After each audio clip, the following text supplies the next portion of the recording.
ಯೂಟ್ಯೂಬ್ನಲ್ಲಿ ಶಿವಮೊಗ್ಗದ ಸುದ್ದಿಗಳನ್ನು ನಿರಂತರವಾಗಿ ಪಡೆಯಲು ಈಗಲೇ ಸಬ್ಸ್ಕ್ರೈಬ್ ಮಾಡಿ. ನೌಕರರ ಭವಿಷ್ಯ ನಿಧಿ ಸಂಸ್ಥೆ ವತಿಯಿಂದ ಇಪಿಎಫ್ ಚಂದಾದಾರರಿಗೆ ನಾಮಿನೇಷನ್ ಮಾಡಿಕೊಳ್ಳುವ ವಿಚಾರವಾಗಿ ಜಾಗೃತಿ ಮೂಡಿಸುವ ಕುರಿತಾಗಿ ಸುದ್ದಿಗೋಷ್ಠಿಯನ್ನು ಹಮ್ಮಿಕೊಳ್ಳಲಾಗಿತ್ತು.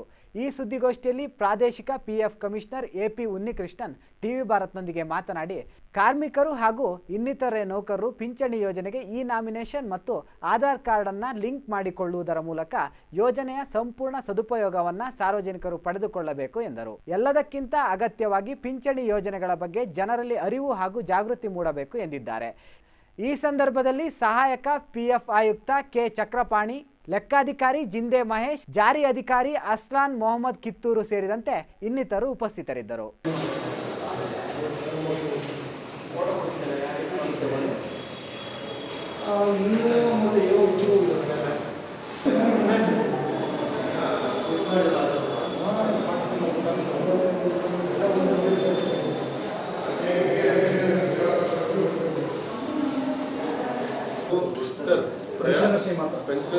ಪ್ರಯಾಸ್ ಬಗ್ಗೆ ಹೇಳ್ಬೇಕಂತಂದ್ರೆ ಸರ್, ಬಹುಶಃ ನೀವು ಲಾಸ್ಟ್ ಟೈಮ್ ಪ್ರೆಸ್ ಕಾನ್ಫರೆನ್ಸ್ ಮಾಡಿದಾಗ ಈ ಆಫೀಸಲ್ಲಿ ಸುಮಾರು ಜನ ಬಂದಿರಬಹುದು. ಇಲ್ಲಿ ಪ್ರಯಾಸಿಗಂತ ಮಾಡಿದೀವಿ. ಈಗ ಪ್ರಯಾಸ್ ಏನಂತಂದ್ರೆ, ಈಗ ನಮ್ಮ ಸರ್ ಹೇಳ್ತಾ ಇದ್ದಾರೆ ಪ್ರಯಾಸ್ ಏನಂತಂದ್ರೆ ಸರ್, ಅದು ಒಂದು ಇನಿಷಿಯೇಟಿವ್ ಏನಂತಂದ್ರೆ, ಯಾರು 58 ಇಯರ್ಸ್ ಆಗ್ತಾರೆ ಅಥವಾ 60 ಇಯರ್ಸ್ ಆಗ್ತಾರೆ, ಯಾರು ರಿಟೈರ್ ಆಗ್ತಾರಲ್ಲ, ಸೊ ರಿಟೈರ್ ಆದದ್ದು ಅವ್ರ ಲಾಸ್ಟ್ ಡೇ ಅವರಿಗೆ ನಮ್ಮ ಆಫೀಸಿಂದ ಪೆನ್ಷನ್ ಆರ್ಡರ್ ಕೈಲಿರುತ್ತೆ. ಕೊನೆ ದಿನನೇ ನೀವು ಯಾವತ್ತೂ ರಿಟೈರ್ ಆಗ್ತಿರಲ್ಲ ಸರ್, ಏನೂ ಇಲ್ಲ. ನೀವು ನಮಗೆ 15 ಡೇಸ್ ಮುಂಚೆ, 15 ಡೇಸ್ 15 ದಿವಸ 20 ದಿವಸ ಮುಂಚೆ ನಮಗೆ ಬೇಕಾಗಿರೋದೆಲ್ಲ ಡಾಕ್ಯುಮೆಂಟ್ಸ್ ಅದು ನಾವೇ ಕಾಂಟ್ಯಾಕ್ಟ್ ಮಾಡ್ತೀವಿ. ನಿಮಗೆ ಏನೇನು ಡಾಕ್ಯುಮೆಂಟ್ಸ್ ಬೇಕು ಅಪ್ಲಿಕೇಶನ್ ಫಾರ್ಮ್ ಜೊತೆ ಫಿಲ್ ಮಾಡಿ ಕೊಟ್ರೆ ನಿಮಗೆ ಲಾಸ್ಟ್ ಡೇ ಪೆನ್ಷನ್ ಆರ್ಡರ್ ನಿಮ್ಮ ಕೈಯಲ್ಲೇ ಕೊಡ್ತೀವಿ. It has already been done sir. ಹಾಗೆ ಒಂದು 10 ನಾವು ಆಲ್ರೆಡಿ ಕೊಟ್ಟಾಗಿದೆ. ನಿನ್ನೆನೂ ಮತ್ತೆ ಒಂದು ಕೊಟ್ಟಿದ್ದೇವೆ. ಈಗ ಅದನ್ನು ಕೊಡಿ ಸರ್. ಅದು ಇನ್ಫಾರ್ಮೇಶನ್ ಕೊಡ್ತೀವಿ. ಎರಡು ಸೇರಿ ನಾವು ಈಗ ಅದನ್ನ ಸಪರೇಟ್ ಮಾಡಬೇಕಾದ್ರೆ ತುಂಬಾ ಟೈಮ್ ಆಗುತ್ತೆ ಸರ್. ಯಾಕಂದ್ರೆ ನಮ್ಮ ಬ್ಯಾಂಕ್ ಪ್ರಕಾರ we will circulate that whatever information you want to your mobile we will send it that exactly. ಹೌದು, ಅದೆಲ್ಲ ಕೇಳಿ ಸರ್. ಅಂದ್ರೆ ಏನ್ ಮಾಡಿದ್ದೆ ನಿಮಗೆ ಕೊಡ್ತೀವಿ, ಅದಕ್ಕೆ ಕರ್ತಿದ್ದ ಸರ್. ಆಮೇಲೆ ಇನ್ನೊಂದು ಸರ್, ಈಗ ನಮ್ಮ ಡೆಲ್ಲಿ ಆಫೀಸಿಂದ ಕೆಲವೊಂದು ಎಲ್ಲ EPF ಏನೇನು ಮಾಡಿದೆಯಲ್ಲ ಎಲ್ಲ ಇನಿಷಿಯೇಟಿವ್ ವಿಡಿಯೋಸ್ ಇದೆ, ಚಿಕ್ಕ ವಿಡಿಯೋಸ್ ಇದೆ ಸರ್. ಒಂದು ನಿಮಿಷದ ಅಷ್ಟೇ ವಿಡಿಯೋ ಇದೆ. ದಯವಿಟ್ಟು ನಮಗೊಂದು ರಿಕ್ವೆಸ್ಟ್ ಏನಂದ್ರೆ, ನಿಮ್ದೆಲ್ಲ ವಾಟ್ಸಪ್ ನಂಬರ್ ತಗೊಂಡಿದ್ದೀವಿ ಸರ್. ಈಗ ಆ ವಾಟ್ಸಪ್ ನಂಬರ್ ಮೇಲೆ ನಾವು ನನ್ನ ನಂಬರಿಂದ ಅಥವಾ ನಮ್ಮ ಅಫಿಷಿಯಲ್ ನಂಬರಿಂದ ಅವೆಲ್ಲ ವಿಡಿಯೋ ಶೇರ್ ಮಾಡ್ತೀವಿ. ದಯವಿಟ್ಟು ಅದನ್ನ ನಿಮ್ಮ ಚಾನೆಲ್ ಮುಖಾಂತರ ದಯವಿಟ್ಟು ಪ್ಲೀಸ್ ಪಬ್ಲಿಸೈಸ್ ಮಾಡಿ ಅದನ್ನ. Please play it on your news channels. We will sharing all those. See, in EPFO we are serving the poor workers working in the employees private sector as well as that public undertakings, and thousands of employees are enrolled in the Shimoga RO of EPFO. And I have called you people here just for your help to communicate the importance and the urgency of e-nomination in respect of their family members. Under the UAN mission, we have already completed Aadhaar linking, etc. So, in continuation of that one, we wanted to complete the process of e-nomination also. So, once that e-nomination is done, then the employees, workers will be getting hassle-free service from our office. Without the help of the employer also, they can put the claims, etc. ಇವತ್ತಿನ ದಿವಸ ನಾವು press ಮೀಟಿಗೆ ಕರೆದಿರೋದು ಏನು ಉದ್ದೇಶಪ್ಪ ಅಂದರೆ, ನಮ್ಮದು employees provident fund organisation ಇದು central ಗೌರ್ಮೆಂಟಲ್ಲಿ ಬರುತ್ತೆ, government of India. So ಇಲ್ಲಿ ನಾವೇನು ಮಾಡ್ತಿದ್ದೀವಿ, ಎಲ್ಲ ಪ್ರತಿಯೊಬ್ಬ ಕಾರ್ಮಿಕ ಎಲ್ಲೆಲ್ಲಿ ಕೆಲಸ ಮಾಡ್ತಿದ್ದಾನೋ, ಅಂದರೆ ನಮ್ಮ ಇಲ್ಲಿ ಕನ್ಫೈನ್ಮೆಂಟ್ ಅಂದರೆ ಈ ಶಿವಮೊಗ್ಗ ರೀಜನಲ್ ಆಫೀಸಲ್ಲಿ, ಅಂದರೆ ಶಿವಮೊಗ್ಗ ಮತ್ತು ದಾವಣಗೆರೆ 2 ಡಿಸ್ಟ್ರಿಕ್ಟ್ ಬಂದು ಏನು ರೀಜನಲ್ ಆಫೀಸ್ ಶಿವಮೊಗ್ಗದಲ್ಲಿದೆ. ಯಾರು ಎಲ್ಲಿ ಕೆಲಸ ಮಾಡ್ತಿದ್ದಾರೆ ಪ್ರತಿಯೊಂದು ಕಂಪನಿಯಲ್ಲಿ ಅವ್ರದ್ದೆಲ್ಲ ನಾವೇನು ಮಾಡಿದ್ದೀವಿ, ಆಧಾರ್ ಏನ್ರಿ ಅಪ್ಡೇಷನ್ ಮಾಡಬೇಕು, ಆಧಾರ್ ಲಿಂಕ್ ಮಾಡಬೇಕು UANಗೆ, ಅದೊಂದು ನಾವು ಮಾಡಿದ್ವಿ. ಬಟ್ ಅದರ ನಂತರ ಇನ್ನು ಕಂಟಿನ್ಯೂಯೇಷನ್ ಇನ್ನೊಂದೇನಾಗಿದೆ, ಈ ನಾಮಿನೇಷನ್ ಬಗ್ಗೆ ಮತ್ತು ಅದ್ರ ಬಗ್ಗೆನೂ ನಾವು ಒತ್ತು ಕೊಡ್ತಾ ಇದ್ವಿ. ಈ ನಾಮಿನೇಷನ್ ಉದ್ದೇಶ ಏನಪ್ಪ ಅಂದರೆ, ಯಾರೇ ಒಂದು ಕೆಲಸ ಮಾಡೋರು ಏನ್ರಿ ಅವರು ಕೆಲಸ ಮಾಡೋ ಟೈಮಲ್ಲಿ ಈ ನಾಮಿನೇಷನ್ ಎಲೆಕ್ಟ್ರಾನಿಕಲ್ ನಾಮಿನೇಷನ್ ಅಪ್ಲೋಡ್ ಮಾಡಿದ್ದ ಆದಲ್ಲಿ ಅವರಿಗೆ ಯಾವುದೇ ಒಂದು ಕೆಲಸ ಬಿಟ್ಟಾಗ ಯಾವುದೇ ಒಂದು ತೊಂದರೆ ಇಲ್ಲದೆ ಅಂದರೆ ಆ್ಯಜಿಲ್ ಫ್ರೀ ಸರ್ವಿಸ್ ಅವ್ರಿಗೆ ಸಿಕ್ಕುತ್ತೆ. ಯಾಕಪ್ಪ ಇದರಿಂದ ಏನು ಬೆನಿಫಿಟ್ಸ್ ಅನ್ನೋದು ಹೇಳ್ಬೋದು. ಈಗ ಫಾರ್ ಎಕ್ಸಾಂಪಲ್ ಯಾರನ್ನು ತೀರ್ಕೊಂಡು ಹೋಗ್ಬೋದು ಕೆಲಸ ಮಾಡ್ತಾ, ಅಂಥವ್ರಿಗೆ ನಾಮಿನಿ ಇದ್ದರೆ ಅವ್ರಿಗೆ ಪೆನ್ಷನು ನಾಮಿನಿಗೆ ಬರುತ್ತೆ, ಮತ್ತು ಎಲ್ಲ ಫ್ಯಾಮಿಲಿ ಮೆಂಬರ್ಸ್ಗೂ ನಾಮಿನೇಷನಲ್ಲಿ ಅಪ್ಲೋಡ್ ಮಾಡಬೇಕಂತ ಒಂದು ಪ್ರಾವಿಷನ್ ಇದೆ. ಯಾಕಂದರೆ ನಮ್ಮಲ್ಲಿ ಪ್ರಾವಿಡೆಂಟ್ ಫಂಡ್ ಮೆಂಬರ್ ಯಾರೇ ಆಗಿದ್ದರೂ ಯಾರನ್ನು ತೀರ್ಕೊಂಡು ಹೋದರೆ ಸರ್ವೀಸಲ್ಲಿ ಅವರ ಮಕ್ಕಳಿಗೆ 25 ವರ್ಷವರೆಗೆ ಪೆನ್ಷನ್ ಬರುತ್ತೆ. 25 ವರ್ಷ ದಾಟಿದ ಮೇಲೆ ಮತ್ತೆ ಅಲ್ಲಿ ಅವ್ರಿಗೆ ಬಿಟ್ಟು ಮತ್ತೆ ಇನ್ನೊಬ್ಬರು ಯಾರನ್ನು ಫ್ಯಾಮಿಲಿ ಮೆಂಬರ್ಸ್ ಇದ್ದರೆ ಅವ್ರಿಗೂ ಬರುತ್ತೆ.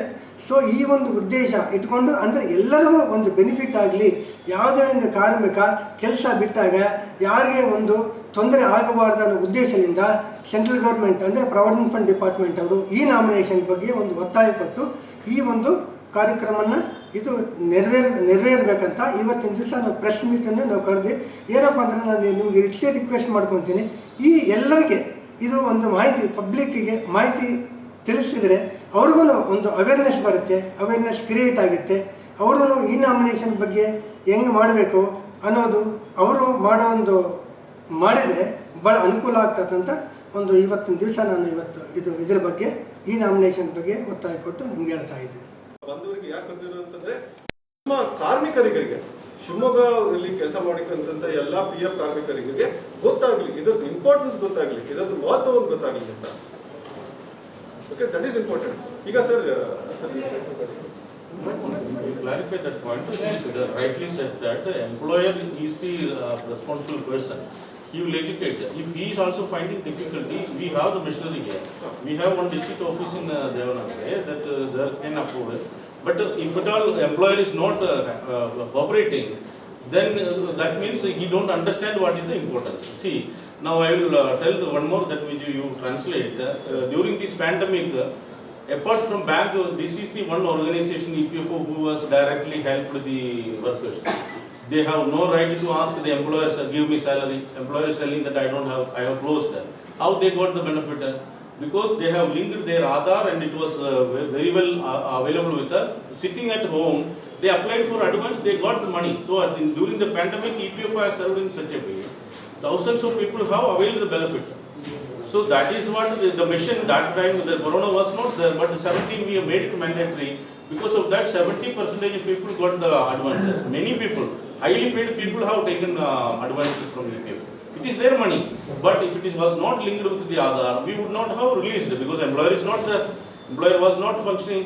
He was sitting at home. Who will sign? Now there is no need of employer's share. Same way, if the employee dies in service and his family is in dark, he cannot approach EPFO. This is a very simple thing.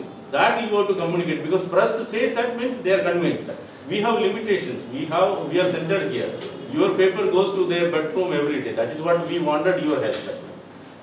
So this is the advantage one. I am told that because of academic, during the pandemic, we have helped all the members. Same way, this e-nomination, once we complete this mission, EPFO, all the services in the EPFO will be hassle-free. There is no need of an employer, interaction consultant, etc. That is what we are doing that. And we have requested you to give the WhatsApp number so that we will share continuously our whatever information digitally we are getting from the headquarters. You circulate in your local areas also. That will be huge help for us. Please do it. Any other points? Yes. Drive ಎಷ್ಟು time ಈ nomination drive up to ಎಲ್ಲಿವರೆಗೆ? No, this sir, we have to target 100%. We have to achieve it.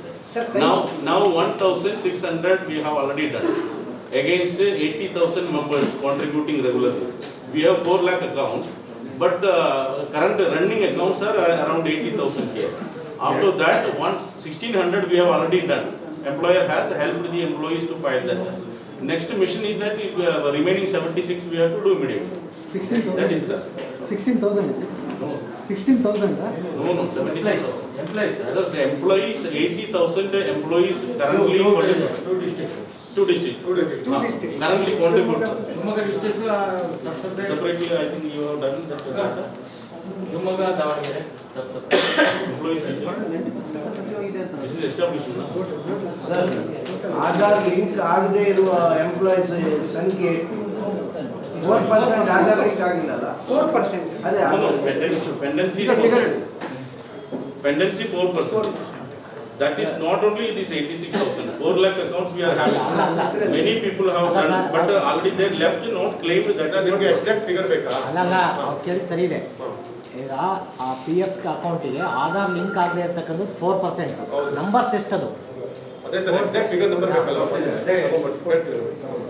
Percentage ತೆಗೆದಿದ್ವಿ. ಆಮೇಲೆ sir ಆ 4% ಆಗದೆ ಇರೋರಿಗೆ ಏನು ಮಾಡ್ತಿದ್ರಿ sir?